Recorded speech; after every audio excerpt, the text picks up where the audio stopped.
अब चलते हम लोग कहां पर, एक आग हेडिंग डालेंगे संयुक्त स्वर। जो संयुक्त स्वर होते हैं इनके बारे में और देख लीजिए। अब संयुक्त स्वर तो समझ गए ना, कि दो स्वरों के योग से जो मिलकर के बनते हैं। आप लिख लीजिएगा कि दो स्वरों के योग से, दो स्वरों के योग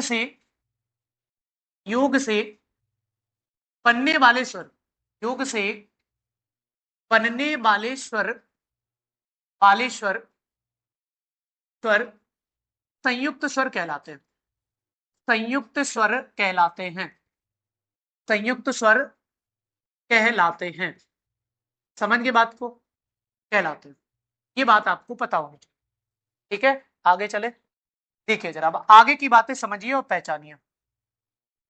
जब हम ये बात कर लेंगे तो फिर आगे की बात ये की जाती है कि सर जी इनकी संख्या कितनी होती है। तो हमने आपको इनकी संख्या बताई है 4।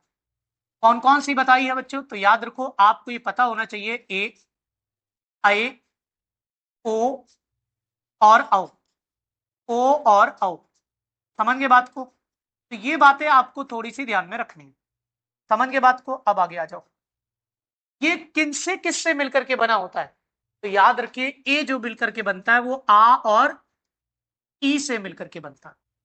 जबकि अगर अब हम और आगे की बात करें तो ए जो मिलता है वो आ और ए से मिलकर के बनता है। जबकि ओ जो बनता है, फिर ओ के बारे में भी पता होना चाहिए कि ओ आ और ऊ से मिलकर के बनता है।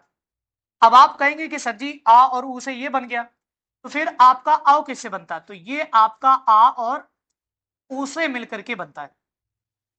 तो ये बातें आपको ध्यान में रखनी। ठीक है, बात समझ गए। तो ये कैसे याद रखोगे, आपको ये संधि में बहुत काम आने वाला है।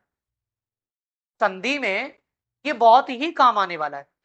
बोले देखिए जरा, हम आपको याद करने का तरीका बताते हैं, सुनिए जरा।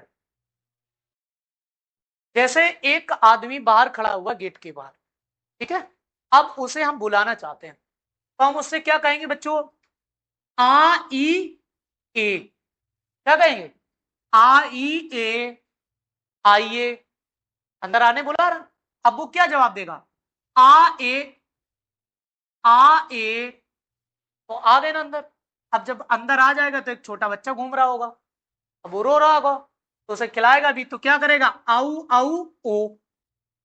वो बच्चा जो है वो औ ओ करके यहां पर आपको दिखेगा, तो वो उसे शांत करने के लिए औ ओ बुलाएगा। तो ऐसे आप इसको याद कर सकते हैं। ठीक, नोट कर लीजिएगा फिर आप, ये संधि में बहुत काम आने वाले, ध्यान रखिएगा।